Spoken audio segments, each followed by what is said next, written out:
Magandang gabi po sa inyong lahat. Magandang gabi po, kapatid na Erneng, kapatid Magandang gabi po sa inyo mga na kapatid. Henry. Kapatid na Henry, magandang gabi. Magandang gabi rin po sa inyo. Nadidinig niyo po ba ako ng malinaw? Maliwanag, Opo. maliwanag. Yeah. Ngayon, diyan po sa ating papaksain, ito'y isang paksa na dapat nating mapag-aralan sapagkat ang freedom ay nawawala na. Maging sa buhay na ito, maging sa buhay na spiritual lalo. Yun ang mas matindi ron eh. Kaya ang paksa po natin ay kinote natin dun sa Galatians 5:1, live as people who are free. Why do we need freedom? Ba't kailangan natin ang kalayaan? Pero bago natin pasimulan ito, tayo po na mananalangin mga mahal na kapatid. Panginoon po namin Diyos, minsan pa na kami ay nag-aalay ng taos-pusong pagpapasalamat sapagkat patuloy at walang sawa mo po na kami itinataguyod. Ang pangangailangan namin, ibinibigay mo. Ang aming mga karamdaman ay pinahuhupa mo, pinagagaling mo. Ang marami sa mga anak mo, bagaman mahihirap, ay pinapayagan mong makarao sa araw-araw. Hayag na hayag ang pagtulong mo, Panginoon. Salamat po. Pinupuri ka po namin at sa pagkakataong ito'y sinasamba namin ang iyong banal na pangalan. Ama namin Diyos, sinihiling namin sa iyo sa patuloy po naming pamamahagi na iyong mga salita. Pakitulungan mo kaming palagi. Huwag mo po kaming pababayaan. Tao kami na pwedeng magkamali. Kaya aming hinihiling sa iyo na kami iyong kaawaang bahagina ng patnubay, ng pagkasi ng Espiritu Santo at buong pag-ibig naming maipahayag ito, ang mga aral mo na dapat malaman ng mga tao. Huwag sana silang magdamdam sa mga katotohanan mo sapagkat minsay nakasasakit pakinggan ang mga aral mo. Pero kung yun naman ang ikabubuti namin, bakit hindi namin dapat tanggapin? Tatanggapin namin ito sapagkat ikaw ang may lalang sa amin at ang kalooban mo ang dapat naming masunod. Umaasa po kami na pati na rin ang aming mga pagkakasalay, minsan mo pang ipinatawad sa amin. Sa ngalan po ng iyong anak, ang Panginoong Yahushua na aming tagapagligtas. Amen. Amen. Magandang gabi pong muli sa inyo mga kaibigan. Sa nandako ng mundo po kayo naroroon at sumusubaybay sa programang ito. At ang ating pong kasama, si kapatid na Henry Perez. Isa po siya sa mga nag-aaral ng ministeryo sa Iglesia ni Dios. Kapatid na Henry, magandang gabi po. Magandang gabi po sa inyong lahat. Salamat po sa inyong imbitasyon. As always, iniimbitahan natin ang mga kapatid sa darating pang pagkakataon, hindi lamang si kapatid na Henry ang ating magiging kasama na maging panelista sa ating pag-aaral, kundi pati na rin ang iba pa nating mga kapatid na nasa ministeryo. Bueno, puntahan na natin itong ating paksang ito sapagkat medyo may kahabaan ito, no? Pero paikliin po natin, live as people who are free. Alam nyo kasi, nung lalangin ng Diyos si Adan at Eva, alam natin na binigyan ng Diyos ng kalayaan yung mag-asawa. Sa lahat ng mga punong kahoy sa halamanan, makakakain kayo. Pero mayroong ipinagbawal. Ngayon, noong dumating yung dalawang anak niya, doon na nagkaroon ng intrigahan eh. Inggit, gawa po ng jealousy, gawa po ng envy, ay nagkaroon ng unang kriminal. At ang unang kriminal ay walang iba, kundi ito pong si Cain. At ang kanyang unang naging biktima ay walang iba, kundi ang kanyang kapatid. Lumago at dumaming mga tao. Ngayon, nauso po yung tinatawag nating mga leader at pinangungunahan. Kaya mayroon tayong tinatawag po na mga taong mayroong physical na kalayaan. Meron tayong kalayaang atin na yan po ay katutubo. Bigay ng Diyos yan eh.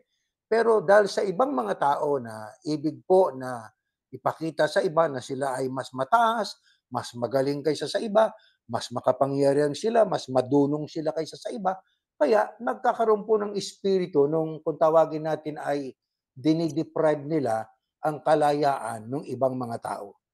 Yun namang mga tao na kanilang inalisan ng kalayaan, syempre, gustong-gustong makalaya. Gustong-gustong sila po ay makapiglas o makapumiglas doon sa sitwasyon na sila po'y inaalipin at inaalis yung kanilang kalayaan. Kapatid na Henry, siguro mas matindi kung pagdating sa, kung tawagin natin na spiritual na freedom. Pag kayo nang inalis, delikado ho ang tao. Kapatid na Jeriel. Tama. Kapag ka ang inalis karapatan ng tao na maglingkod sa Diyos, abay hindi mabuti yon. O kaya ay karapatan niya na malaman ano ba ang kalooban talaga ng Diyos. No? Sabi nga ni Apostol Pablo kay Timoteo, dapat nakahanda kang sumagot sa mga katanungan. Kasi mahalaga na masagot ang katanungan ng nais sumampalataya. Hindi yung pinipipilang o tinatakot o ini-intimidate yung nagtatanong. At yun namang pumupuna na ang kanilang akusasyon, ang akusasyon ng ibang mga pinupuna, naninira daw, kapatid na Erning. Ang pagpuna po, kapatid na Jeriel, ay may dalawang layunin. Pinupuna para siraan at pinupuna para tulungan.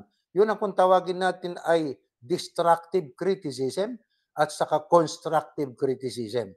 Tayo po, kapatid na Jeriel, kapatid na Henry, sa ating pong ginagawang pamamahayag ng salita ng Diyos, at minsan ay hindi natin maiwasang matouch up yung ibang paninindigan ng ibang mga organized religion. Ang ating layunin po doon, hindi para manakit ng damdamin, kundi para i-share kung ano yung talagang totoo, kapatid na Jeriel, kapatid na Henry. Tama po. Ang gusto lang naman natin, ipaliwanag mo mabuti. Bakit mo sinabi ang bagay na yan? Yan ba talaga ang nakasulat doon sa banal na kasulatan? O yan yung interpretasyon mo sa nakasulat?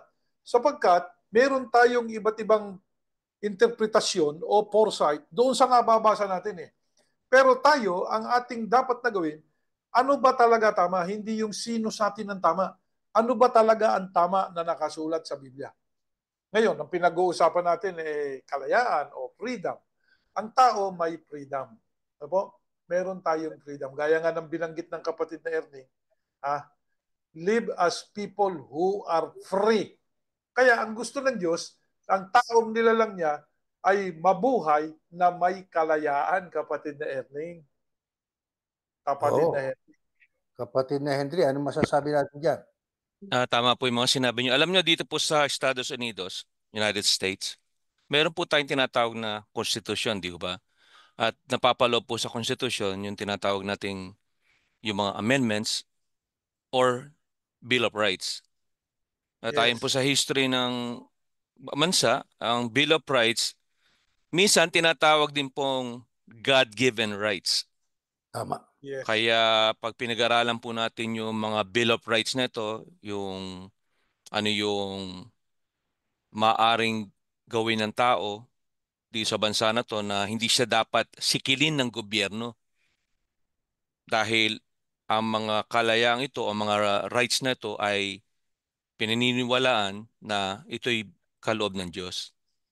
Ayan, tama. Kaya nga, dito sa Amerika, kapatid na Erning, kapatid na Henry, in God we trust. Di ba? Yan ang motto ng Amerika, in God we trust. Ito lang ang bansa na yun ang sinasabi. Wala nang ibang bansa. Kahit yung Pilipinas na pinanggalingan natin, wala hong ganong salita na in God we trust, yung gobyerno. Di ba? Kumbaga sa ewan ko kung saan sila nagtatrust. Sabi nga, in one religion we trust to win something. O nako, meron yatang ganun, di ba?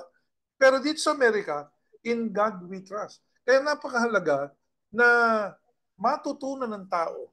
Ano ba ang kalayaang sinasabi ng Biblia? Actually po, kapatid na Erning, itong pinapaksa natin ngayon, ang karuktong nito, doon sa ating pagsamba. No po? Sa pagsamba natin sa Sabado at Linggo, may tatalakayin pa rin tayo doon na tungkol po sa kalayaan o sa freedom o doon sa sinasabi ng kapatid na Henry kanina, Bill of Rights na nakasulat doon sa Konstitusyon, mga amendments na inilagay ng gobyerno ng Amerika sa ikabubuti ng buhay ng bawat tao dito sa bansang ito. Tama. Tayo po ay naniniwala sa kasaysayan. Bagaman hindi pa tayo tao noon, pero alam natin na yan pong kalayaan ay yan po ay nalalabag ng iba dahil sa paniniwala na mas dominante sila kaysa sa iba. Katulad na lang sa Amerika, isang katotohanan po, yung ang pagiging yung binibili nila yung mga alipin, no, yung mga may kulay at nawawala yung karapatan ng kalayaan ng mga taong yon.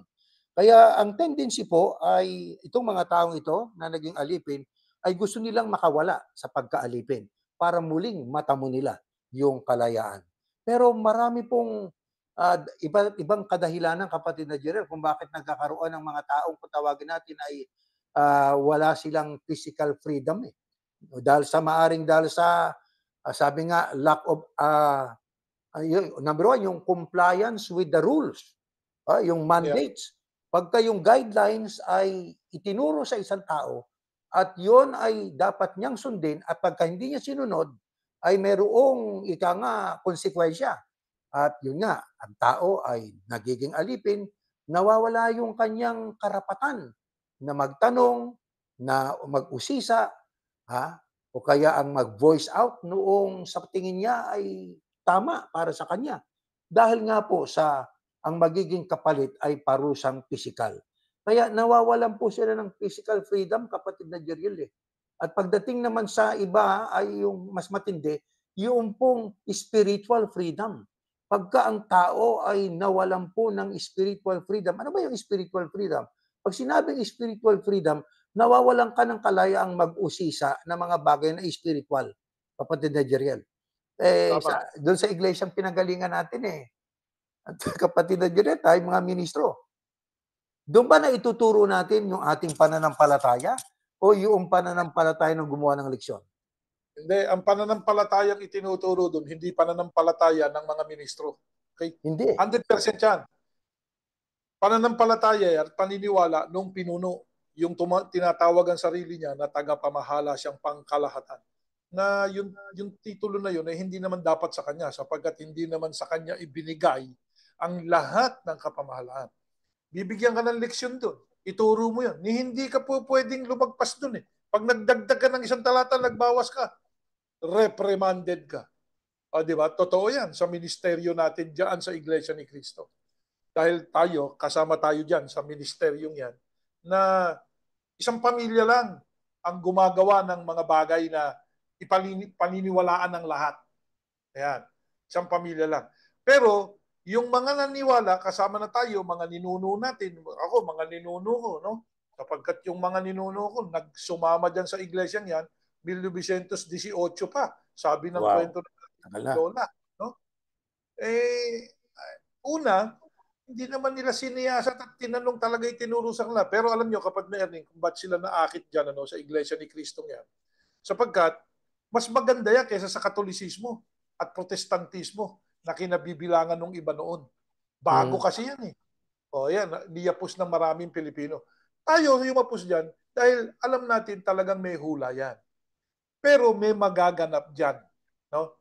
Ngayon, sabi nga, yung mga pinuno na dapat sana itinuro ng buong buo yung salita ng Diyos, nagdagdag ng kung ano-ano mga tuntunin, yung tuntunin naging doktrina. Isipin nyo yan, kapatid na Erning, mas marami pa yung tuntunin kaysa sa doktrina eh. Hindi ba? Marami silang mga ginagawang mga tuntunin. Halimbawa, tayo. Pakikialaman lahat eh. Hindi ba? Pakikialaman lahat sa buhay ng isang ministro. Yung asawa mo, hindi pwede magtrabaho. Kung hindi ka kilala. Totoo hindi? Totoo yun. Pero pag kilala ka, at ilan yung asawa ng ministro dyan na nagtatrabaho doon sa kanilang tanggapan na meron din sweldo. Yung ibang ministro, talagang nagkakasya sa sweldo niya na lang. Yung ministro lang ang may sweldo. Kaya natututo yung iba dyan na gumawa ng hindi mabuti. Dahil sinisikil yung kanilang kalayaan. Yan nga, ang pinag-uusapan natin. Live as people who are free. Ayan, kapatid na Ernie. Tama.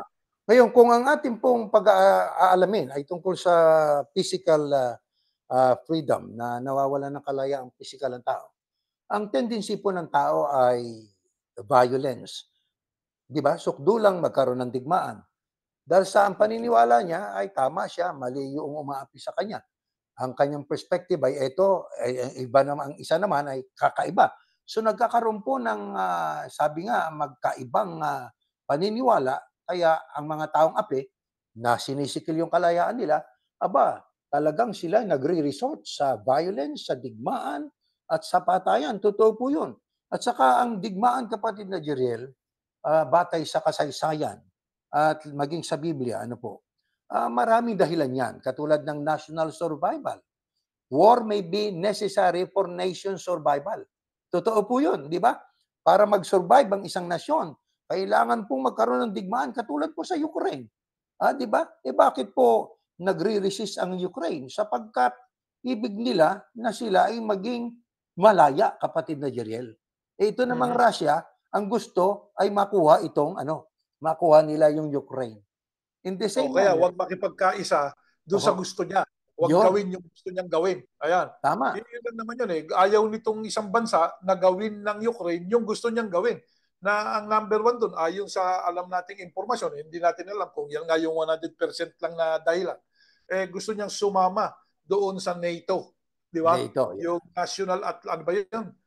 North Atlantic Treaty. Parang ganon. Yan Treaty. yung military alliance ng mga bansa. Gusto sumama niyan. Ayaw pumayag nung isa dahil mapapalapitan niya doon sa border niya. Yung away niya. So, yan ang nangyayari. So, sinisikil yung kalayaan ng iba. Hindi naman niya, ano ba pakialam mo doon? Hindi mo naman bansa na yun. Kung ano gustong gawin ng mga tao doon sa bansang yun, di gawin mo. Kaya saan sila nag-result? Gera. Ayan ang nangyari. Ngayon, ang paniniwala pa ng iba, kapatid na Jeriel, kaya nagkakaroon ng gera bilang punishment sa kasalanan ng leader. Kasi ang umpisa naman ng digmaan diyan yung leader sa leader eh. Hindi naman yung mga citizenry o mga mamamayan eh. Hindi. Leader sa leader. Pero yung mga leader na yun, hindi sila naglalabanan. Ang pinaglalaban nila ay mga batang mga sundalo. Yun ang namamatay. Para sa kanila hero daw yun. Yung punishment of sin. Ang isa naman po, kapatid na Jeriel, na dahilan kaya nagkakaroon ng digmaan, a revelation of theological truth. Yung totoo sa Arabo ay hindi totoo sa Israel. Ang totoo sa Ukraine ay hindi totoo pagdating sa theology o relihiyon. Kaya ang pinaka-bloodiest war ever ay yung religious war eh, kapatid na Jeriel. Matagal na yan, kapatid na Erning. Kaya nga yung krusada, religious war yan. Yung crusade. Religious war. Christian tsaka Muslim. No? Yeah. Christian, Muslim. Yan ang nangyayari. Matagal na yung alitan na yan, yung mga religion. Kaya tayo, hindi, sinasabi natin palagi, ang digmaan natin ay hindi ayon sa dugo at sa laman. Hindi yung dugo't laman na pakikipagdigma, kundi pang-espiritual. Kaya ito po ating ginagawang paghahayag. Sige, sabi nga ng Iglesia ni Cristo, this is war. Di ba? Yun ang sabi nila eh. Sabi nila yan nung simula na tayo ay mawala dyan sa Iglesia ni Cristo at tayo ay kumukwestiyon na sa kanila. Sabi nung ibang mga ministro na nakalagay pa dyan sa internet na, this is war. Anong war ang ibig mong sabihin? Spiritual, 100%. Mukhang natatalo sila eh. Doon sa spiritual, kapatid na Erning, hindi makasagot eh. Di ba? Yun ang, sabi nga, itong gerang ito, gera ng pang-spiritual, pangkatwiranan. Kasi nga, ang Diyos, ang sabi niya, oy, magkatwiranan nga tayo. Di ba? Kaya gusto ng Diyos, nakikipagkatwiranan ng Diyos eh. So, ang Diyos, gusto ng Diyos na, oy, magtanong ka nga, sige, ano ba ang gusto mo? Ano ba yung sinasabi mo? So, yan ang sa Diyos. Meron kang kalayaan para gawin yung mga bagay na yan. Kaya maliwanag yung paksa natin. Live as people who are free. Kaya huwag kayong magagalit. Ang tinutukoy na natin, ang programang ito, tutukoyin natin, ang una natin tinuturol, Iglesia ni Cristo, Manalo. Na po? Iglesia ni Cristo, Manalo. Yan ang sabi nga, kasi maraming Iglesia ni Cristo eh. Dito lang sa Amerika, isang katutak yung Church of Christ. Kaya ito yung Iglesia ni Cristo, pinangungunahan ng mga Manalo. No? Yan ang kini-question natin. Kami po, mga ministro kami dati dyan. Wala namang masama na questionin natin yan eh. Noong pa ako nagtatanong dyan eh. Kapatid na Erning, yung tagapamalang pangkalahatan nila nung ngayon, tinanong ko yan, estudyante pa lang ako. Ang sagot, di ko kursunada. Bakit? Noong pa, mali na yung sagot eh. Noong pa, hindi niya masagot ng tama. Yung dapat na, wala sa Biblia yung sagot. Wala sa Biblia, kapatid na Erning. Kaya, hanggang ngayon, ayan, sabi nga, yan tinatanong pa rin namin ikaw. Kundi ipaliwanag mo, yang itinuturo mo. Mahalaga kasi na kapag nagturo ka, malinaw sa tao. At pag nagtanong ang tao, sagutin natin ng maayos. Hindi po ba? Hindi yung i-intimidate natin. Kahit na ba yan yung mga kapatid na nakatala eh. Huwag mong intimidate. Sagutin mo yung katanungan nila ng buong kapakumbabaan. At kung nakasulat naman sa Biblia yung, di basahin mo. Ito sinasabi ng Biblia eh. Ngayon, ang tao, kapatid na Erning, hindi masisiyahan sa unang sagot mo. Kasi nga, dapat talaga uuriratin eh. Ano yung sabi ng Biblia, kapatid na Erning? Yung Uusisain. Yeah. usisain yung iyong itinuturo. Kailangan usisain yan eh. Bakit? May kinalaman po yan sa kaluluwa ng maraming tao. Ang isa pa sa dahilan, kaya nagkakaroon ng digmaan ay depensa para sa mga inosente. Yung mga inosente, yung walang kamalay-malay, mga kabataan, di ho ba, kawawa naman yun. Kaya nagkakaroon ng giyera eh. Sapagkat ang inosente, dapat mag-enjoy ng kalayaan. Para maprotektahan ang kalayaan ng mga inosente, ang mga matatanda sa nasyon na yon ay nakikipaglaban sa ibang bansa na gustong sumakop sa kanila para sa kapakanan ng mga inosente. Totoo po yun. At ang isa pa sa mga dahilan, kaya nagkakaroon ng digmaan, defeat of injustice para po matalo yung injustice sapagkat kung physically ikaw ay naging slave, nawala yung kalayaan mo sapagkat you were compelled, napuwersa ka lang. Bakit? Sa makapangyarihan yung umaapi sa'yo. Kaya nawala yung iyong kalayaan. Kaya nagkakaroon ng giyera eh, para muling maibalik yung kalayaan ng tao. Ang masama nga diyan, kapatid na Jeriel eh, pagdating sa spiritual lalo, yun ang mas matindi. Kapag yung ating mga tanong tungkol sa Biblia ay ayaw nilang sagutin, ha? At ang matindi pa diyan, kababasa ko lang kanina, may litrato ng leader nila at ang sabi rito ay ganito. Ayan oh, may litrato siya rito eh, pero hindi ko napakikita. Ang sabi rito, ang tunay na leader, kailanman ay hindi ibinababa ang kanyang sarili sa mga taong mapakipagtalo, pero mapagpakumbaba sa harap ng kanyang miyembro. Ito tumutukoy ito sa leader nila eh. Tunay na leader daw siya para sa sumulat nito. Kailanman ang tunay na leader daw ay hindi ibinababa ang kanilang sarili sa mga taong makipagtalo, yung mahilig makipagtalo. Siguro tinutukoy ay tayo. Hindi naman tayo nakikipagtalo. Una, hindi naman tayo nakikipagtalo. Hindi pakikipagtalo. Una, hindi ba kayo mahilig sa pakikipagtalo? Yan ang number one. Di ba meron nga kayo mga debatista? Di ba mahilig din kayo sa pakikipagtalo? Nakikipagdebate kayo eh. Yung mga sinasalita nila, kinakain din nila eh. Yan ang katunayan na yung mga taong yan, dapat talagang uriratin ang mga pinagsasasabi. Sapagkat ang pinagsasasabi niyan at pinagsususulat, kinakain din nila. Hindi daw anya bababa sa yun nga, mayabang eh. Di ba? Yun ang problema. Kayabangan, yun ay arrogance. Kapag ikaw na pinuno, hindi ka marunong na bumaba doon sa dapat mong babaan kung mali ka naman na, kapatid na Erning. Tama. Kaya itong kalayaan ito ay atin ang sakupin yung dalawa. Physical freedom and spiritual freedom. Ano-ano ang binabanggit ng Biblia tungkol sa kalayaan? Let us read the first verse. 1 Corinthians 6:12. All things are lawful for me, according to Apostle Paul, but not all things are helpful. All things are lawful for me, but I will not be dominated by anything. Kaya para kay Pablo, ang lahat ng mga bagay para sa kanya ay nakakatulong. Ibig sabihin lawful ayon sa batas. Pero hindi lahat ng mga bagay nakakatulong kahit ayon pa sa batas. Huwag na nating dagdagan ng mga ehemplo at hahaba tayo. All things are lawful for me, but I will not be dominated by anything. Doon sa all things, kasama na po doon yung mga taong gustong mag-dominate sa'yo. Pero doon sa all things na sinabi ni Pablo are lawful for me, but I will not be dominated by anything. Si Pablo na apostol, matindi kong manindigan. Isipin nyo si Pablo na apostol, yan ay huli pagdating sa pagtawag, kapatid na Jeriel, no? Mas nauna sa kanya si Pedro eh. Di ba? Nang tawaging alagad at naging disipulo. Sapagkat si Pablo tinawag no ang Kristo ay nasa langit na. Kaya lang natawag siya nung sa daan siya ng Damascus para ipagpatuloy niya ang pag-uusig sa iglesia.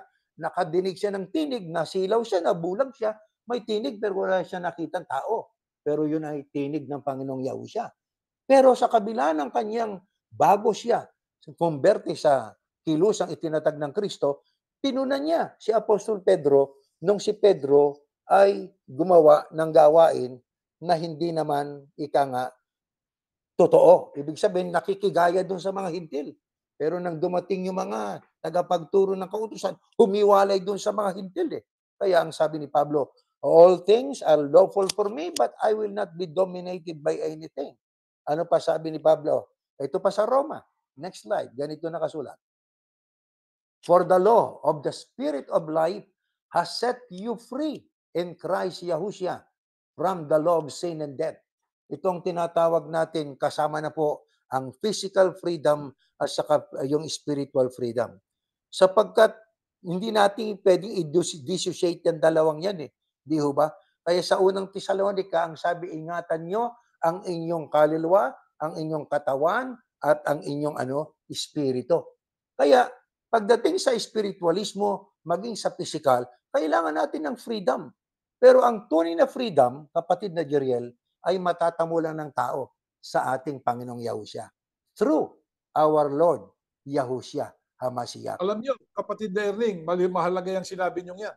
Yung talatang binanggit natin kanina, yung sa Galatia 5:1, sa New International Version, pag dun mo binasa, maliwanag na maliwanag ang sinasabi dito. It is for freedom that the Christ has set us free. Ayun. Stand firm then, and do not let yourselves be burdened again by a yoke of slavery. Oh, yun. Tama yan. Maliwanag po yung sinasabi ng Biblia. Dahil sa kalayaan, kaya tayo pinalaya ng ating Panginoong Yahushua. Sabing it is for freedom that the Christ has set us free. Alam nyo, yung nagpalaya sa atin, yun yung katotohanan eh. Kasi maladaya ka eh, hindi ka makakalaya pag hindi mo alam ang totoo. Totoo yun. Yeah. Lang daw may alam ng totoo eh. Yung mga miyembro, hindi alam yung totoo. Bakit? Hindi naman kasi nagbabasa eh. Masaya na sila doon sa binasa sa kanila. Dapat inurirat ninyo. Bakit? Kaluluwa natin ang nakasalalang dyan eh. Kaya ang mga taong yan na nanguna sa atin, sabi nga eh, nireprimand na ng Diyos eh. Di ba? Yeah, totoo yun. Ngayon, ito po yan. Ano naman ang sulat ni Pablo sa mga taga-Kalasya kaugnay po ng kalayaan? Pakinggan natin sa 5:16. But I say, walk by the Spirit, and you will not gratify the desires of the flesh. Alam nyo kasi, mga kapatid, itong flesh, itong katawan natin, maraming desire po ito eh. Na dahil sa ating desire, minsan, tayo po ay nagiging biktima ng mga nasisikil, yung kalayaan natin. Katulad halimbawa nitong itong si Esau, na anak ni Jacob, di ba? Ibig sabihin ni Isaac. Itong anak kasi ni Isaac, na ay kambal, si Esau at saka si Jacob, kapatid na Jeriel. Dahil sa kagutuman, sinuko niya yung kalayaan niya. Malaya sana siyang maging inheritor sapagkat sa birthright siyang panganay eh. Pero yung kalayaan niyang yun, isinurrender niya dahil sa gutom. Kaya maging sa panahon natin, marami ding mga tao na kaya lang napaiilalim na isinurrender yung kalayaan dahil sa sakit, dahil sa kakulangan ng pinansyal, dahil sa gutom, dahil sa iba't ibang kadahilan ng kapatid na Jeriel eh. Maging sa relihiyon. Bakit isinuko mo yung iyong relihiyon? Kasi hihiwalayan ako ng asawa ko eh. Kung hindi ako sasama sa relihiyon niya. Ano ba relihiyon niya? INC po siya eh. Kaya napilitan po ako, sinurrender ko yung kalayaan ko. Nagsuri ka ba, brother? Hindi, basta alam po, mahal ko yung asawa ko eh. Sa makatuwid, yun ay isang bulag na pagsama, pag-ibig. Ang pag-ibig talaga bulag, kapatid na Jeriel, no? Yes. Pero hindi dapat payagang ganun. Ito pa sabi ni Pablo, next slide. Kaugnay ng kalayaan. All things are lawful, but not all things are helpful. All things are lawful, but not all things build up. Lahat ng mga bagay ay, sabi nga ay, para kay Pablo, lawful, ayon sa batas eh. Pero hindi lahat makatutulong sapagkat may mga bagay na imbis na ikay i-build up, ibinabagsak ka pa eh. Di ba? Katulad halimbawa, nung nangyari sa mga unang lingkod ng Panginoon Diyos. Katulad ni Daniel. Si Daniel, isa sa mga lingkod ng Panginoon Diyos na tapat. tapat din dun sa hari. Pero dahil siya ay sinilipan ng mga tao, walang maisilip sa kanya eh. Dahil pagdating sa pagtupad ng kanyang tungkulin doon sa kaharian, matuwid siya, kapatid na Jeriel eh. Aba, doon nila sinilipan sa sa paglilingkod sa Diyos. Di ba? Oo, dahil sa mapanalanginin si Daniel eh. Kaya ang sabi noong mga taong nainggit sa kanya, isinumbong. Tumawag, nagkaroon kasi ng batas eh. Huwag manalangin sa Diyos sa loob ng 30 araw, maliban sa hari. Aba, alam nyo, nung siya ihulog doon sa yungib ng mga leon, doon naman, tinulungan siya ng Panginoon Diyos. Kaya yung batas na inilagda ng mga satrapa o mga pangunahing katulong ng hari ay hindi para mag-build up, kundi para ibagsak ang isang tao. Hindi para suportahan ang kalayaan ng tao, kundi para alisin ang kalayaan ng tao. Pero doon, tumulong ang Diyos. Hayag na hayag ang pagtulong ng Diyos sa buhay ng kanyang mga lingkod noong una. Ano pa ang sabi ng apostol na si Juan? Pagdating diyan sa kalayaan na yan, ito pa kapatid na Jeriel, bago natin pag-usapan itong isang paksapan. So if the Son sets you free, you will be free indeed. Naroon yung salitang indeed, katumbas sa katotohanan. So ang tunay na freedom ay manggagaling talaga sa anak. Kaya itong sinasabi ng ibang mga relihiyon na sa amin po, sumama kayo rito, narito ang tunay na freedom. Ano sabi ni Pedro? Next slide. Ito nakasulat. Ayan. Pakibasa natin kapatid na Jeriel. But false prophets also arose among the people, just as there will be false teachers among you, who will secretly bring in destructive heresies, even denying the master who bought them, bringing upon themselves swift destruction. And many will follow their sensuality. And because of them, the way of truth will be blasphemed. And in their greed, they will exploit you with false words. Ayan, kapatid na yung false words, parang false doctrine. Ini-exploit yung tao. Alam nyo, madali, bago ko ituloy yung pagbasa, it's easy to be exploited if you don't know the truth. Yun. Kaya Totoo we yun. are always encouraging everybody, read what you heard. Read what they preach. You can also read it. Check it out. Sabi nga, you can trust the preacher, but make certain you verify what he said. Mahalagang bine-verify natin yung sinasabi niya. And in their greed, they will exploit you with false words. Meron dyan sa Pilipinas, nakakulong na ngayon iimbestigahan na, nililitis na. Di ba? Ano yung mga pangako niyang tao na yan? Una, sa kanya daw ang kaluluwa ng mga taong yun. Siya daw ang anak ng Diyos. Siya daw ang may-ari ng mundo.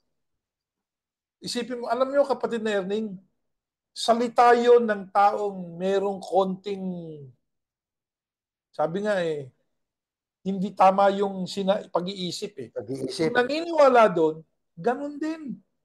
Isipin nyo, paniniwalaan mo yung taong yun na siya yung anak ng Diyos. Isipin mo yan. Di ba? Their condemnation from long ago is not idle. Ayan. And their destruction is not asleep. Akala niyo mga ministro na yan, yung mga pastor na yan, makakalusot sila Kaya sabi nga, yung condemnation nyo, hindi idle yan, at ang distraction nyo, hindi tulog yan. Ayan, nagising yung distraction niya. Tapos ka ngayon. Di ba?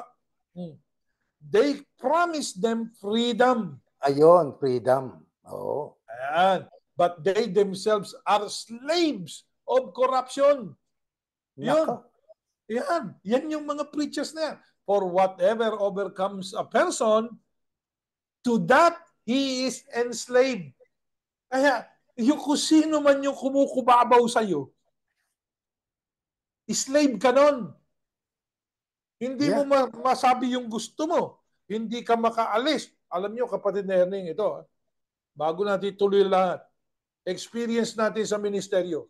Ano tuntunin na inilagdaan niyang mga ministro, yung di umano'y tagapamahalang pangkalahatan daw, na di umano'y siya daw ang mangangasiwa sa ating lahat. Sa kanya binigay pala yung kapamahalaan. Aba, kapatid na Erning, ikaw naging ministro ka din dyan, destino ka. Pwede ka bang umalis doon sa lokal mo na hindi ka magpapaalam? Aba, may paglalagyan sa'yo. Ayan, Pagbalik mo, wala na yung gamit mo ron. Wala sinabi ka ng mo, karapatan. ino-overcome ka sa person. Ano ka ngayon? Enslave ka. Yeah. Hindi ba? Gusto mong patuluyin yung magulang mo, patulugin doon sa pastoral mo. Oh, hihingi ka pa ng ano. Pahintulot. Oh, Pero yan ang sila, kahit katunayan sino. na Oh, tayo. Ngayon, sinasabi namin to, una, wala na kami dyan, hindi namin kailangan ng pasya mo. Number 1 yun. Di ba? Kasi, hindi kami galit sa'yo. Galit kami doon sa ginagawa mo. Hindi tama eh. Bakit? Inaalipin mo ang tao, pero ikaw alipin ka rin. yung Pero sabi nga korupsyon. dito, korupsyon. Ayan, alipin ka Ayan, ng... kapatid na Jeriel, ang sabi, they. Yung salitang they, yung pronoun na, yung plural pronoun na they, refers doon sa false prophets. Yeah, At saka mga false teachers. ayan. Mahilig silang mag-promise. They promise them freedom. Sino yung them? Di yung tagasunod nila. Sasabihin nila, narito ang tunay na kalayaan sa ating, narito ang katubusan, narito ang kalayaan.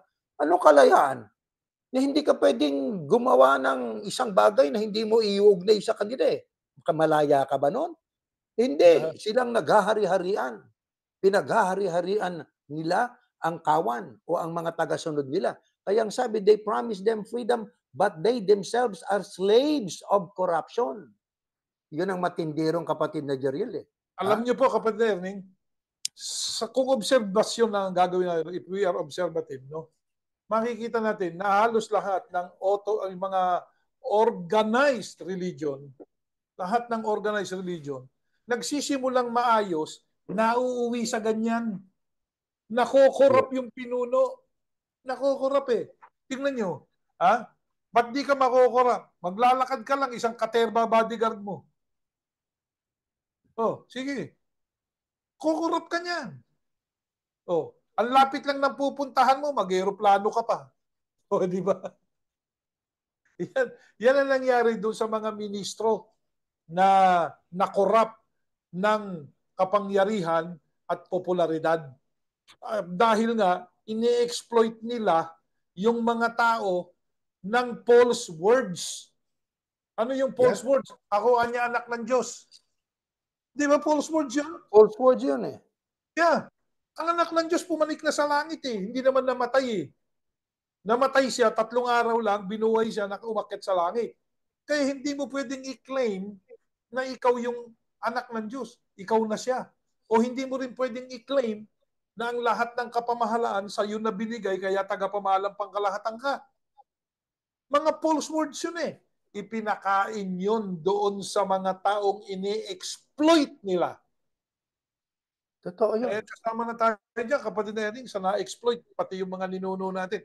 At hanggang ngayon, yung mga kamag-anak ko, exploited pa rin. Pati yung mga kamag-anak ko, kapatid na Jeriel. Ewan ko kay Henry, kapatid na Henry. Asan ka ba?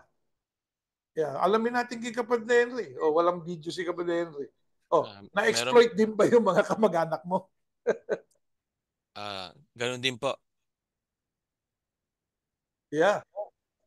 Kaya, yung exploitation na yan, kasi nga, tinuturuan sila, ngayon kami po, hindi nyo kami kaaway. Mahal namin kayo, mga kapatid ko. Mahal ko yung mga kapatid ko, mga kamag-anak ko. Ang hinahingi natin, questionin nyo. Tingnan nyo, basahin nyo sa Biblia, tingnan nyo kung yung sinasabi nila, yun nga ang nakasulat. Talaan. Talaga bang merong nakasulat na talaan, itatala ka sa lupa, tatala ka sa langit? Meron ba nun?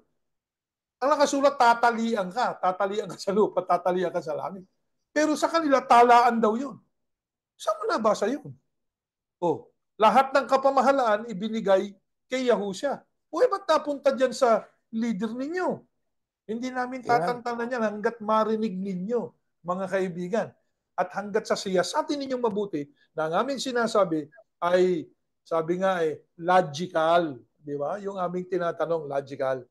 Kaya hinahabol na natin yung mga ministro dating kasama natin Sagutin nyo. Ba't di nyo sagutin? Ba't ang sasabihin na lang nung inyong pinuno? Huwag nyo nang pakinggan yan. Isa lang ibig sabihin yan. Surrender your arms, di ba? Huwag nyo nang Yeah. pansinin yan. Bakit hindi nyo papansinin? Tanong na legit yan. Di ba?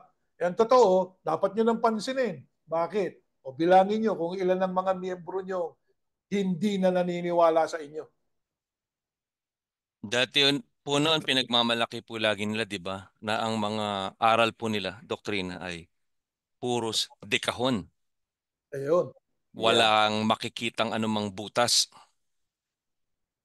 Tama. Kaya kaya maganda malaman nila na may mga tanong tayo. Ito yung mga butas. Yeah. Yeah. Meron bang mga Exactly. butas? Isang katutak na butas. Di ba? Ang dami.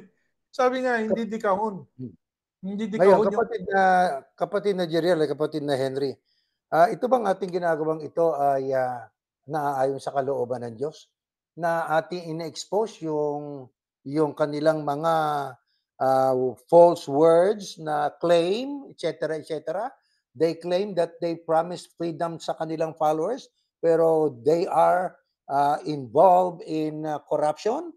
Ito ba yung masama, kapatid na Jeriel? Ito nakasulat, 5:11, next slide. Take no part in the unfruitful works of darkness, but instead, expose them. Itong ating ginagawa, ina-expose po natin. Hindi kami Yeah. galit sa inyo. Mahal namin kayo. Ang pagmamahal, ang mali, ina-expose. Hindi yung mali ka na, kinokondon ka pa namin. Di Hindi ba ganun meron ang nga sabi. po silang tinatawag pag nagyayaya po tayo ng mga bisita, sasabihin natin, dalo kayo sa aming Bible exposition. Yeah. Ayan. Ini-expose yung Biblia. Di ba? Yeah. Yung totoo. Yung mali. Yung darkness. Dapat din, darkness exposition, dapat din yan. Yeah. O, di ba? Ito po, kapatid na Henry, kapatid na Henry. Sabi nila, naninira lang daw tayo dahil sa pinupuna natin yung kanilang doktrina, pinupuna natin yung ginawa ng kanilang leader. Teka muna, sila ba pumupuna rin sa ibang relihiyon? Yung Iglesia ni Cristo, ang tinutukoy namin, pumupuna rin ba kayo sa ibang religion? Ano, kapatid na Henry, ang sagot natin dyan? Nasa pandoktrina po nila yan eh. Tama. Alam nyo, meron akong kaharap dito pandoktrina nila eh. Yung tinatawag nilang fundamental doctrine. Pagka binasa mo to, iba't ibang pamagat, iba-iba yung ano to, yung ang may akda nito, yung dating tagamalang pangkalatan, si kapatid na Eranio Manalo. Ito meron ditong mga binabanggit dito. Ito, ilang leksyon ito. Tingnan natin to, bibilangin ko yung leksyon na to. Itong isang leksyon na to, na proof that the apostasy of the first church took place. Number 6. Na ang kanilang pinupuna dito, tumalikod ang unang iglesia, ang katuparan, Iglesia Katolika. O di pinupuna nila. At sinasabi rin nila, doon sa number 5, ganun din, the history of the church built by the Christ in the first century. Ayan, the origin of other churches. So, pinag-aaralan din nila ang origin ng iba't ibang reliyon. Ang tawag nga po ng Iglesia ni Cristo sa Papa ng Katoliko. Ano tawag nila ron, kapatid na Erning? Ang Papa ng Katoliko? Oo. Aba, Vicar of Christ. Yung kahalili Ano ng tawag ng Iglesia ni Cristo? Ano tawag natin? Bulaan. Bulaang propeta. Bulaang propeta daw yan. Nakadamit tupa. Di ba? Nakadamit tupa, bulaang propeta. Yun ang tawag nila. So, una, siyempre, sabi nga, may basihan. Sige, may basihan. Pero, binabanggit ninyo yung Papa. Binabanggit ninyo yung ibang relihiyon. Nung bang binabanggit ninyo, mga kaibigan naming Iglesia ni Cristo, no? Naninira ba kayo o ini-expose ninyo yung mali nila? Yan ang tanong natin. Di ba? Ano sa palagay nyo? Naninira lang po ba sila? Kasi yan ang bintang nila sa atin eh. Puro lang paninira yung mga tiniwalag eh. Yung natiwalag na yun, naninira lang yan eh. Nag-i-expose kami ng darkness. Yan ang aming pananampalataya. Ngayon, nung ini-expose ninyo, meron kayong Bible exposition, ini-expose ninyo yung protestante, ini-expose ninyo yung saksi ni Jehovah, ini-expose ninyo yung, Katoliko. Isa lang ang takot kayong i-expose eh. Yung Muslim, kami i-expose namin Muslim. Kaya namin. Eh kayo, takot kayong i-expose yung Muslim eh. Bakit? Ba't Yan nga, ang talong. ba't nga po kaya ano? Ewan ko kung bakit pagdating sa Muslim, namimigay pa kayo ng lupa. Sige. Nakakapagtaka, wala po sa kanilang pandoktrina yung ano, no, yung Pero sa amos. umpisa lang, binanggit lang. Ang salita lang nila dito sa pandoktrina nila tungkol doon sa Muslim. Sabi dito, all the major religions of the world have their own sacred scripture upon which they base their faith upon which they base their faith. Islam, the religion of the Muslims, uses the Quran. Yeah. Hanggang ganun lang. Hanggang ganun lang. Ang sinasabi niyang matatapang na iglesia ni Kristong ministro. Di ba? Pero, uy, bakit hindi niyo punahin yung kanilang doktrina? Di ba? Ba't di niyo punahin yung kanilang doktrina? Oh, ang tawag nila sa atin, infidel eh. Kasi akala nung mga Muslim, ano tayo, idol worshiper yung Christian eh. Kasi nga akala nila yung Christianity is Catholicism. Katoliko, No? yeah. Oo, hindi. Actually, ang tunay po na tagasunod ng Kristo o ang tunay na Kristyanismo ayon ayon doon sa mababasa at katawagan ng marami sa relihiyong tagasunod ng Kristo. Ang totoo po, monotheistic tayo eh. At hindi lang yun. Tayo ay ano rin, Abrahamic religion. Yeah. Iisa ang Diyos. Kaya, sabi nga natin doon sa mga kaibigan nating Muslim, meron din kami po na sa inyo. Bakit sa inyo, maraming armado ng mga kasama kayo? Bakit bakit ang tawag nyo doon sa hindi nyo kasama, infidel? Pinagsisimulan ng gera yan eh. Hindi ba? Mhm. Yung mga bagay na yan. Tsaka bakit Kaya, sila may bandila? Ayan, isa pa yan, yung Iglesia ni Cristo. Bansa ba kayo? Ba't may sarili kayong flag? Tapos yung flag ng mga yan, no, yung flag ng Iglesia ni Cristo, nagwawagayway side by side with the Philippine flag. Wala kaming tutol sa bandera nyo. Pero pag itinaas nyo yung bandera nyo, ilagay nyo sa ilalim ng flag ng Pilipinas. Parang dito. Meron ditong federal government. Ano po ba tong country na to, kapatid na Henry? Ano tawag, kapatid na Henry? Ano tawag sa bansang ito? United States po. United States of America. Anong flag natin? Star Spangled Banner. Banner, yeah. Ang bawat state po ba may flag? Meron. Pagka po ba itinaas yung state flag, nasa tabi ng US flag o nasa ilalim? Nasa ilalim, nasa ilalim. Alam ko lang, isang state lang ang lumilipad ng bandera na side by side eh. Side by side. Isang ano lang yan. Ano bang state yan? Kapatid ni Henry, anong state yan? Baka ho Texas. Ayan, State of Texas, yung kinalalagyan ng kapatid ni Henry. So lumilipad yan side by side. Kaya, meron tayong kalayaan. Pero sabi nga ni Apostol Pablo, no, hindi lahat ng batas ano yung sinasabi nakakatulong. Nakakatulong. Oo, yung iba nakakainis eh. 'Di ba yung ginagawa ng iba doon sa batas? Bakit? Una, nilalapastangan. Una, may gobyerno diyan. Ba't nagpapalipad ka ng ibang bandera? Yan ang isa. Tanong lang ho yan. Di ba? Ba't kailangan nyo may bandera kayo? Meron na tayong bandera ng Pilipinas. Kaya yan eh. Pagkatapos, ano pa yung isang tanong natin tungkol sa bandera nila, kapatid na Erneng at kapatid na Henry? Bakit ang bandila nila ay parang nakakahawig ng bandila ng Italia? Isa pa. Di ba? Alam niyo yung bandila ng Italia, yung Katoliko may sariling bandila. May sariling bandila po Katolisismo doon sa Roma. Sa Roma. Katakataka po ba yun, kapatid na Erling, kapatid na Henry, na meron silang hindi. Sapagkat yun ay isang bansa sa loob ng isang bansa. Isang bansa yan ng Vatikano, isang bansa yan. Yung ba central office nyo, isang bansa? Yun ang tanong. Di ba? Hindi naman bansa yan eh. So gusto niyong magkaroon talaga ng kaharian kayo. At yung sino nag-imbento niyan? O edi yung pinuno na nagsabing siya yung tagapamahalang pangkalahatan ng iglesia, sa kanya binigay lahat ng kapamahalaan. Huwag kayong magkaramdam. Ito'y puno lang, di ba? Yan ay mga nakikita kasi nasasalamin na namin eh. Nakikita namin. Hindi para siraan kayo o manirang puri at hindi rin pwedeng wala kaming pakialam. Bakit? Eh naghihiyaw kayo sa buong mundo eh. Na kayo lang ang tunay eh. Eh di maghihiyaw din kami, patunayan nyo pa. Tatanungin namin. Bakit?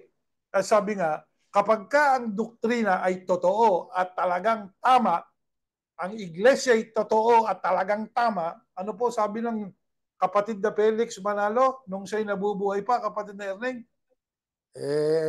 Ang batong buhay, habang iyong kinikiskis, ay lalong kumikinis. Ayan, ito yung pangkiskis. Kung ang doktrina nyo'y tama, tanungin natin ang tanungin, tignan natin kung mag-hold. Pag hindi nag-hold, questionable, di ba? Kaya Mateo 18:18, bakit naging tala yung tali? Bakit Matagal na naging nating tinatanong yan. bakit naging sinuman yung anuman? Sige. Kasi doon sa lesson number 1 ng Iglesia ni Cristo, sabi nila, ang sinasabi nila rito what is God's warning to those who add to or subtract from the words of God written in the Bible? Sabi nila, they will be punished and will not be saved. Nako, hindi maliligtas. Hindi kami may sabi niyan. Kayo may sabi niyan. Yung mga ministro dyan na nakakapakinig nito at nakikinig naman kayo, alam na nila. Sumagot naman kayo. Alamin niyo. Alam niyo, kapatid na Erneng, kapatid na Henry, nababasa mo ba yung Reddit, kapatid na Henry? Minsan nakakabasa po ako nun pero hindi palagi. Daan-daan libo na ang mga nagtatanong at nagpo-post doon. No, na kinu-question yung iglesia. Alam niyo mga sagot nila, ang sasabihin, hindi, mga paninira lang yan eh. Noong bang iniimbestigahan yung si pastor dyan sa Davao, paninira pa rin ba yun? Ngayong inaresto ka na, paninira pa rin ba? Kaya ang punahan natin, pag pinupuna po natin yung doktrinang ipinangangalat ninyo, hindi ho paninira yon. Kapag sinasabi namin yung ginawa mo, yung presentasyon mo bilang preacher ka na ang sabi mo, ikaw ang anak ng Diyos, kukwestiyonin namin yan. Sapagkat ang kilala namin anak ng Diyos, siya ho siya. Yung isang preacher dyan, yung sa Iglesia ni Cristo, ang sabi mo, tagapamahalang pangkalahatan ka. Yan din ang sinabi nung nakaraang administrasyon. Siya yung tagapamahalang pangkalahatan. Ang tanong namin, paano ka naging tagapamahalang pangkalahatan? Hindi naman sa'yo ibinigay ang lahat ng kapamahalaan, kundi sa Kristo. Sagutin nyo. Hindi ba? Pag nasagot nila yan, kapatid ni Erning, talagang napakahusay. Di ba? Yung tanong, masasagot kaya? Magdadahilan yon, pero yung isasagot nun hindi ayon sa katwiran. Ayan. Hindi ayon sa katwiran. Sapagkat, pag ano yun pagbablaspheme, yan ay parang paglapastangan eh. Sapagkat hindi mo titulo, inagaw mo sa may karapatan. Exactly. Di ba? Nang aagaw ka, pati yung pagtatala, ang Diyos ang nagtatala. Sabi nga doon sa awit, di ba? God registers His peoples. Siyang nagre-rehistro. Pagkatapos ikaw ay karapatan ka magtala ng pangalan ng tao sa langit. Hindi lang yun. May karapatan ka magbura. Hindi lang may karapatang magtala, kapatid na Erning. May karapatan pang magbura. Yun na nga, Isipin mo, hindi man ang naisip ng mga miyembro yun, na teka, ang tindi ng kapangyarihan nito. Higit pa ito kay Kibuloy. Matindi ito, di ba? Matindi ang kapangyarihan nito. Isipin mo, pwede kang burahin doon sa aklat ng buhay sa langit. Pwede idagdag yung pangalan mo doon. Anong kapangyarihan meron yun? Nung nandun pa tayo, hindi natin nakikita yon, kapatid na Jeriel. Bakit? Sapagkat kasama tayo sa picture eh. Pero nang Yeah. tayo umalis sa picture, nakita na, ba't ganito yung itsura ng picture na ito? Marami tayong puna. Ngayon, ang punang yan ang pagsunod sa utos. Sabi ni Pablo, expose them. Huwag kayong maging bahagi ng kanilang gawa ng kadiliman o gawain ng kadiliman, kundi inyo silang ihayag. I-expose. Kaya yung pag-expose, hindi paninira, kapatid na Jeriel. Ito yung isang Tama. constructive criticism. Isang Oo. konstruktibong pagpuna. Hindi Kapatid na Henry. paninira. Alam nyo, malapit na ngayon yung dito yung ating tinatawag na federal election sa Amerika. Kaya Mhm. merong isang aral na sabi nga natin near and dear sa atin dahil sa matagal na panahon napaniwala tayo na tayo daw ay dapat na magkaisa sa pagboto. Yun daw ay nakasulat. Nakasulat daw yun sa Biblia. At ginamitan pa tayo ng iba't ibang mga talata katulad nung si Ananias at Sapphira na hindi nakipagkaisa kaya ang ginawa ng Diyos ay pinatay sila. Pinatay. Yun, isasama yun sa leksyon na yun na tungkol sa eleksyon kaya natatakot tayo noon. Sabi natin, nako, ayoko Ito totoo yan. yatang ayoko yatang hindi sumama sa kaisahan na to. Ayoko mamatay. Kaya ngayon nung nalaman natin na lately lang po natin nalaman to nung tayo ay nagre-research at naliwanagan na teka, ano ba pinagbabasihan nila na talata para kumbinsihin tayo na dapat nga ba magkaisa sa pagboto. And by the way, yung pong pagboto, isa yan po sa tinatawag po natin human rights dito Yeah. sa ating bansa, human rights na walang makakapigil sa atin sa pag-exercise ng pagboto, di ba? Tama. Kasi nakasulat diyan sa First Amendment, no? Sa Second Amendment, yung mga amendments na yan, yung mga Bill of Rights na yan, it must not, sabi nga, must not be infringed. Hindi, yung nga, binanggit kanina ni kapatid na Henry yan God-given right, no? God-given right yan. Hindi, pati yan pinakikialaman. Actually, kapatid na Henry, yung leksyon natin sa pagsamba sa Sabado at Linggo, tatalakayan niya kasi malapit na nga yung election Ha? Yung pinanggalingan nating religion, block voting. Di ba? Sa Pilipinas lang naman, pero dito bakit ayaw nila mag-block voting? Ayan, alamin natin bakit kaya ayaw nila dito. Parang iba yung doktrina doon sa Pilipinas, iba yung doktrina dito sa Amerika. Akala ko ba nagkakaisa sila? Di ba? Sabi Alam, nila nagkakaisa daw sila. Mukhang hindi Yung naalala ating tuloy ka Henry, tuloy. sorry po, naalala ko lang po nung 2020 nung isang election cycle na minessage ko yung aking uncle. Sabi Hmm. ko, Uncle, itong iboto natin kasi mga panukala nito, mga policies ay mabubuti. Yun siya ay kanib sa iglesia na yun. Ang sagot sa akin hindi tayo bumoboto. Nagulat ako sa mas matagal pa sa akin tumira sa Amerika yun, ano? Nagulat Oo. Oo. ako nang sinabi niya hindi tayo bumoboto sa ko. Sa sarili ko na lang, sa isip ko. Saan galing yung, saan galing yun na hindi tayo bumoboto? Kaya na Actually, tama. isa ko kasi Tama yan sa kapatid. isa yan sa ating mga karapatan yung bumoto tapos sasabihin sa akin hindi tayo bumoboto. Alam niyo kasi kapatid na Henry, dito sa Amerika, simula nung dumating ako noong 1991, no? Walang ibinoboto talaga yung iglesia. Pero nagtangka sila. Nagtangka yan noong 1996 election. Ako nakadistino ako noon sa Portland, Oregon. Nagrekomenda yung dating tagapamalang pangkalahatan kung sino iboboto dito sa Amerika. Ang inirekomenda si Bill Clinton. Ayan, kasaysayan niya sinasabi namin. Alam yan ng mga nakikinig, member man ng iglesia o yung mga dating member, yan ang nangyari dito. Si Bill Clinton, naku, pinutakti kapatid na Henry, kapatid na Erning, pinutakti ng mga Amerikanong Iglesia ni Cristo ng tanong. Tinanong yung dating tagamalang pangkalatan. Tinanong una ako sino ba nagpasya niya na yan ang iboboto? Sabi ko, siyempre, yan ang pasya ng tagamalang pangkalatan natin Yan ang sagot natin noon. Alam mo, sabi ng mga iglesyang Amerikano, bakit? Alam niya ba ang political fabric ng United States? Yun ang tanong. Sabi ko, kung ano man ang inyong tanong o reklamo ninyo, isulat ninyo, padala natin doon.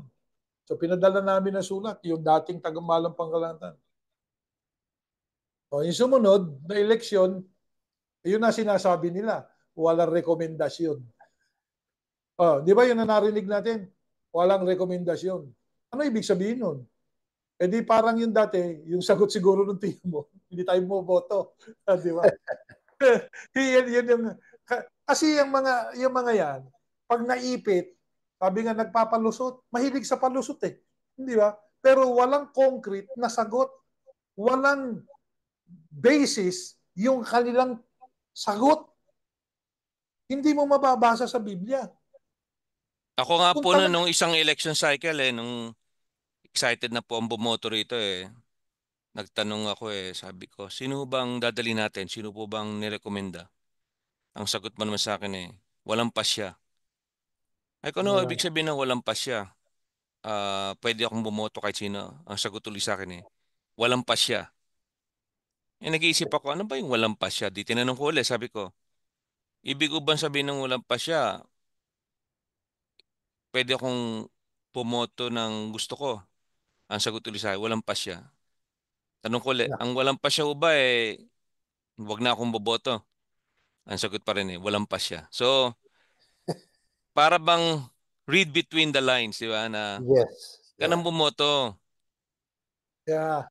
So, doon medyo nag-isip-isip na ako na, teka, parang pinapaikot dito yung pinapaikot tayo ditong sagot na to na yan ang ating kaisahan, yung walang pasya. Parang Sabi nga, pwede bang makipagkaisa ka sa walang pasya? Yan ang tanong. Yan ang tanong ko. Niloloko tao Sabi nga, yan puro panggugulang Alam mo tawag dyan sa atin, sabi nga sa lingwahe ng kalye, brother, yan namang mga sagot mo iwas pusoy. Di ba? Yeah. Iwas pusoy ka lang Ayaw. Yan ang mga ministro ng Iglesia ni Cristo. Lahat kayo ganyan, pati manggagawa. Duwag. Takot doon sa isang tagapamahalang pangkalata nila. Di ba sabi raw po sa atin napaka seryosong utos yun magkaisa sa lahat ng bagay, di ba? Lalo na sa botohan. Dito hindi tayo nagkakaisa sa botohan. Naalala ko sa Pilipinas noon. Halimbawa, kayo ay nag-aaral sa isang school, sa pamantasan nila ng iglesia, pag-aari nila. Minsan may mga tayo dyan, tinatawag na school board or yung tinatawag na student council. Mm-hmm. May mga tumatakbo dyan ng mga kandidato na para maging presidente, vice president. Mm-hmm. And kanya-kanya sila ng kampanya. Ang mga estudyante binibigyan ng mga ballots or kung ano man yung mga panukala nila para sa school. So yun, naisip ko ngayon, bakit hindi yata tayo nagkaroon ng block voting sa student council? Di ba?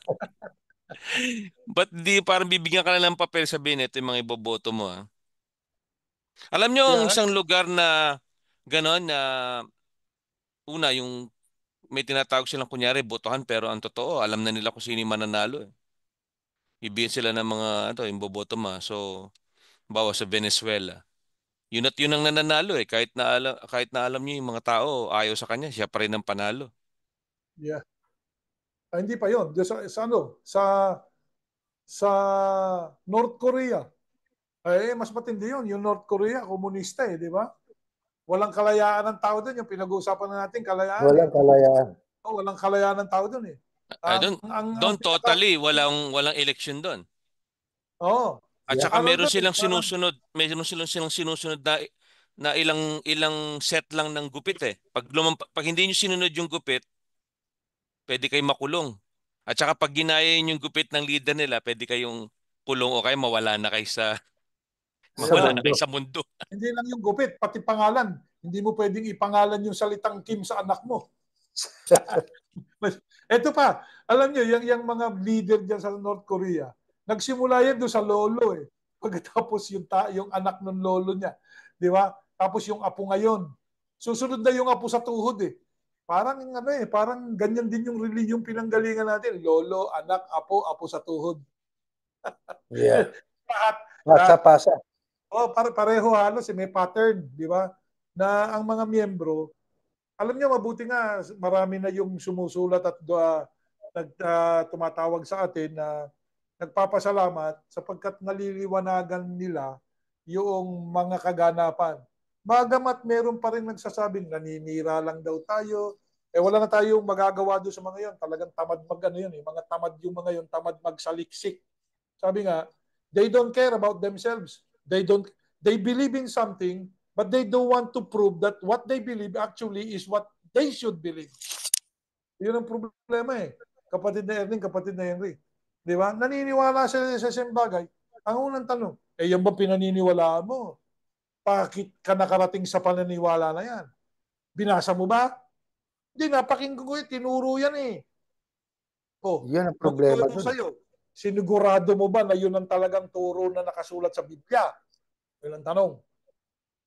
Oh, hindi nila magawa na kasi nga ipinagpaubaya na doon sa pinuno. Ayan, katamaran yan sa pagsasaliksik. Eh. Sabi nakasulat eh, saliksikin ninyo, usisain ninyo ang kasulatan. Oh, Alam niya nung nasa Pilipinas pa ho tayo, hindi pumasok sa isip ko na questionin yung kaisahan sa eleksyon. Una, tinuturuan kasi lagi tayo na magkaisa sa lahat ng bagay. Kaya ako'y sumampalataya doon. Tapos, sinabi pa na ibigay kay Cesar ang kay Cesar at sa Diyos ay ibigay ang sa Diyos. Na ang kahulugan daw noon, bigay kay Cesar ang kay Cesar, magkaisa sa botohan. So, paniwalang-paniwala po tayo noon, ano? At talagang tinanggap natin yung walang question, totally na isinabmit natin ang sarili natin sa kautusan yun. Kaya pag kahit nandun po tayo ako halimbawa, personally, sa botohan, sa booth, kung anong binigay sa akin, letter for letter, yun ang isusulat ko. Yeah, Yan, totoo yun. natatakot ako na lumabag eh. And nadinig ko kasi yung mga aral na, ang mga hindi nakipagkaisan, magagaya kay Ananias at Sapira. Ayoko yeah. mangyari sa akin yun. Gayun din yung mga malat sa buhay. Sabi natin, kung kakalimutan yung listahan. Tsaka huwag kang magdi-deviate yan sa listahan na yan. Ngayon, pagdating natin dito at nang medyo lumipas ng maraming panahon, binabalikan natin yung mga tagpo na yun at iniisip natin, paano tayo napaniwala sa ganong Totoo yun. maling utos, no? Yeah. Parang gano'n ba tayo ano ba yung term po natin nun, yung madaling makumbinsi? Gullible. Gano'n ba tayo Gullible. ka-gullible nun na sinabi, ibigay kay Cesar ang kay Cesar? Eleksyon yun. Nung unang panahon, ng panahon ni Cesar, wala namang eleksyon eh. Di ho ba? Yun na nga eh. Pag nagkaroon po kayo ng eleksyon sa panahon ni Cesar, baka pakain kayo sa mga leon. Leon. Di ho Yeah. ba? Exactly. Alam niyo kapatid na Henry, ang gullible talaga. Gullible doesn't know the truth. Kaya, because they don't know the truth, they are enslaved by their masters. Ayun, nawala yung Diba? kalayaan nila. O wala silang kalayaan eh. Bakit? Hindi nila alam yung totoo eh. Ba't di nila alam yung totoo? Tamad magsaliksik, tamad mag-usisa, o kung hindi man tamad, takot magtanong. Ayun, takot. Eh, Yeah. tinuturo po kasi sa atin, di ba, na kaya tayo po nagkakaisa, lalo na sa halalan o eleksyon, sapagkat kung tayo raw ay hindi makikipagkaisa, magkakabaha-bahagi tayo at magigiba ang iglesia. Yun ang sinasabi nila na Alam niyo, hindi dapat daw naman totoo yan eh. magkaisa. Yeah. Bakit? Ang unang tanong, unang tanong natin, gaano sila kasigurado na ang lahat ng mga miyembro na pinagsabihan nila kung sino Nakipagkaisa. iboto? Hindi naman nila alam. Sasabihin nila, hindi kasi pag tayo bumoto, nananalo kandidato. O, teka. May record niyan. Yun ang pag-aaralan natin sa darating na pagsamba natin. Kung yung mga record na yun, totoo ba yun? Yung kiniklaim nila pag binoto ng iglesia, panalo. O, sige, tingnan natin. Isukatin natin sa sarili nilang panukat yan. Di ba? O, ikalawa, yung mga bagay na yan, no? Sabi nga magkakawatak-watak daw tayo kapag hindi tayo nagkaisa sa pagboto. O hindi tayo totally na nagkaisa. Kasi sinasabi nila magkaisa sa lahat ng bagay. Una, nung tayo nandun sa iglesia, kapatid na Erning, kapatid na ito, tayo lang. Ano? Sabi nga, ito yung opinion. Opinion natin to. Hindi ito doctrinal, kundi opinion. Question, opinion ko. Dahil yun ang sinasabi ng iglesia ni Cristo. O, unang tanong ko, talaga bang totaling nagkakaisa tayo sa lahat ng bagay? Nung iglesia tayo ni Cristo. Hindi totoo yun. Hindi totoo yun, di ba? Ano katunayan? Una, pag sumasamba tayo, pare-pareho ba tayo ng damit? Yeah, hindi totoo yun. Di ba? O, pare-pareho ba tayo ng sasakyan na minamaneho? Hindi rin totoo yun. Pare-pareho ba tayo ng kinain? Hindi rin. Di ba? Kasi ang sinasabi nyo, sa lahat ng bagay, magkaisa. O, sa lahat ng bagay, gupit ng buhok o may buhok. Di ba? Kung libo, yung pinuno, walang buhok. Magpipilo ka. Sige. O, di, tayo kailangan pare-pareho ng pilo ka. Di ba? Kaya yan. O. Tsaka bakit po sa election lang tayo bakit lang doon nagkakaisa ng seryosong ganyan na pag hindi ka nakipagkaisa ay 'di ba ang kanilang hindi naman to parang I don't know if this is parang yung broadcasted na nasasabihin pag hindi ka nakipagkaisa titiwalag ka. Pero definitely pag nalaman lang hindi nakipagkaisa ang isang miyembro, aalisin nila sa talaan eh. Yeah, totoo yun. Totoo yun. Harapin natin ang totoo. Totoo po yun. Actually, meron ng ganyang pangyayari, di ba? Isinarado nga yung isang lokal dyan sa Batangas dahil sa hindi na nagkaisa sa pagboto. Barangay lang yun. Sa barangay lang yun. Di ba? Oh. So yan ang kasaysayan ninyo. Kasaysayan ng iglesia. May mga ganyang kaganapan. Pinipilit kasi ng mga pinuno na magkaisa kasi power yun, kapatid na isipin mo. Isipin mo, isang presidente, yung kakandidatong presidente, pupunta doon sa opisina mo, magkikiusap sa'yo. Ako naman ang iboto mo. Kailangan oo mo yung tagapamahalang pangkalahatan para ka iboto. O, di ba? Matinding kapangyarihan po yan. Oo, kaya yung sinasabi mo kanina, yung sa school, bakit doon hindi nagkakaisa? Ba't di nagbibigay ng sample ballot doon? Wala silang pakinabang doon. Ano pakikinabagin nila doon? Doon sa national election, wala may pakinabang yan. May pakinabang sa Pilipinas nagpupuntahan na yung mga pinuno. Ayan lang, kung kailan sa internet, nagpo-post na yung dating presidente, tsaka yung isang inchik na kasama ng presidente, kasama yung litrato ng tagapamahalang pangkalahatan nila. Ano na yan? Lumalapit na kasi, mag-i-election na yata uli O, ayan. Di ba? Halalan yata uli dyan sa Senado So, yung karapatan ng tao, may makikialam na naman. Sino makikialam? Una, yung politiko, makikiusap doon sa pinuno ng religion. Sabihin mo sa mga miyembro mo, ako iboto. So, pag sinabi niya, ang iboto nyo itong taong ito, ano ang inalis niya? Inalis niya yung karapatan o kalayaan ng tao na kanyang nasasakupan. Alam niyo na, pag-aralan po natin. Pag-aralan natin yan, gaano kasama kapag inalisan kayo ng kalayaan. Tingnan natin.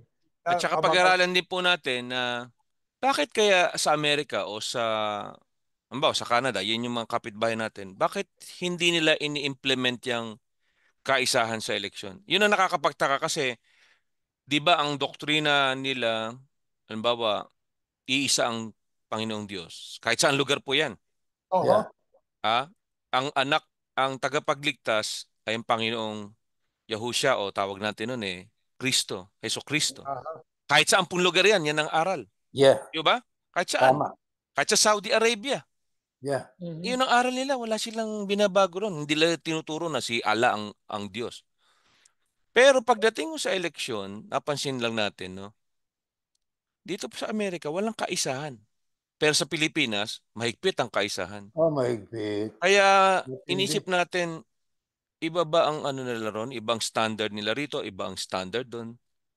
Na iba yung doktrina tungkol sa eleksyon, ano? Ay yung kaisahan ang ibig kong sabihin. Kaisahan sa, yan, pagkakaisa. Pagboto. Yeah. Yun ang nakakapagtaka, no? At siguro malalaman din natin yan. Bakit ganun? Bakit hindi nagkakaisa Yeah. sa eleksyon dito? May Pero, dahilan yan. Lahat pero ng yan may dahilan. pinapalabas nila ang kaisahan nila rito, yung wala raw pa siya. Ibig sabihin, ang kaisahan nila, wag na tayong bumotong lahat para safe tayo. Ba't hindi mo pa sabihin ng tuluyan? Sabi may pagkababukadura ka pa, iwas pusoy pa nga yan salita mo. Sabi mo, oh, mga kapatid, dyan sa Amerika, hindi tayo boboto. Tapos, bakit Ayan. ano pa yun? Walang pasya. Nililito mo pa yung kawan eh. No, Hmm. confusing yun eh. Pero kahit tanungin nyo yung mga miyembro nila rito, hindi sila bumoboto kasi nga dahil sa Walang pasya. walang pasya at sa kanila, automatic yon. Pag walang pasya, hindi sila boboto. Kaya nga, sino ba ang dapat magpasya? Dapat ka bang bumoto kung walang pasya? O di tanungin natin ng Diyos sa ating pagsamba sa Sabado at saka sa Oh, linggo. linggo, yeah. Sagot yan. Biblical ang sagot yan. Oh, kaya abangan ninyo, mga tagapakinig, yung pagsamba natin dito sa darating na Sabado at Linggo. Oh, ano rekomendasyon? At sino nire-rekomenda ng Diyos? Babanggitin namin ni kapatid na Erning sa mga pagsambang yan. Sino nire-rekomenda ng Diyos? Ano rekomendasyon ng Diyos? Hindi yung rekomendasyon namin. Yun guide lang naman po, di ba? Hindi naman tayo yung parang pag hindi mo sinunod yung rekomendasyon alis ka na Babasahin rito. natin. Yeah. Tama. Tama. Babasahin natin nakasulat. Okay, mga kapatid. So, lahat ng yan ay talagang angkop sa ating tema tungkol sa kalayaan. Tama. At wag po kayo magdaramdam, mga kaibigan at mga kapatid natin sa Iglesia ni Cristo. No? Kami po ay nag-expose lang ng mga napuna namin. Ngayon, kung talagang tama yung doktrina niya, hindi magkukulaps yan. Masasagot ng maayos yan, biblically. Pero pag hindi masagot ng maayos, something's wrong. Di ba? Kaya kami po, mga taong may pananampalataya rin. Iba nga lang doon sa inyo ngayon. Di ba? Iba doon sa sinasampalatayanan. Kasi yung sinasampalatayanan nyo, parang wala nang basihan eh. Okay? Yun ang aming pagtingin dyan. Kaya huwag kayo magdaramdam. Total, pinupuna rin naman ninyo yung ibang religion. Pinupuna rin nyo naman kami. O, walang masamang magpunahan tayo. Sabi nga mga garalan sa isa't isa, di ba? Nakasulat yun, yeah. Oo, nakasulat yan. Mga garalan sa isa't isa. May matututunan kayo sa amin, may matututunan din kami sa inyo. Yun lang yan. Ako Bueno, po, ang parting words ko lang po na masasabi ko ay, yun nga, gaya nga na sinabi po nyo, Kajel, na mag-imbestiga, mag-research. Pero para sa akin, ang isa sa pinakamabuhay na aral ng Iglesia ni Cristo ay ang kaisahan sa eleksyon. ayan. Tama. Yan po ang weakest. Napaka-weak po niyan. Weakest yan. Kasi nga, hindi totoong doktrina yan eh. Bueno, magandang gabi po sa inyo, kapatid na Henry, kapatid na Henry. Salamat po sa ating oras ngayon at sa mga tagapakinig at taga-subaybay ng ating palatuntunan questions ng Iglesia ni Cristo. Sabi nga, question, 1001 Berean question, I should say. Hanggang dyan po, tayo ay natatapos. Mananalangin po muna tayo. Maraming salamat po sa iyo, Ama naming Yahuwah, sapagkat nagbibigay ka sa amin ng mga doktrina, aral na dapat naming matutunan at mga aral na itinuro ng iba't ibang mga sumasampalataya sa iyo at sumasampalataya sa iyong anak na dapat naming tanungin, uriratin o usisain upang matiyak namin kung yun nga ang iyong kalooban. Ama, salamat po ng marami sapagkat sa pamamagitan ng teknolohiyang ito sa paglago ng kaalaman, kahit po kami ay kakaunti sa bilang, nakakarating sa iba't ibang dako ng mundo ang mga mensaheng ito. At Amen. marami po ang tao na nakakapakinig. Sana po ay magsiyasat. Yun lamang po naman ang aming kahilingan sa kanila. Na magsiyasat nilang mabuti ang kanilang sinasampalatayanan.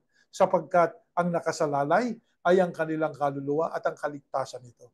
Sumasampalataya kami, Ama, na dininig mo po ang aming panalangin. Pinatawad na rin ang aming mga pagkakasala at patuloy kaming iingatan sa pangalan po ng Panginoong Yahusya na aming tagapagligtas. Amen.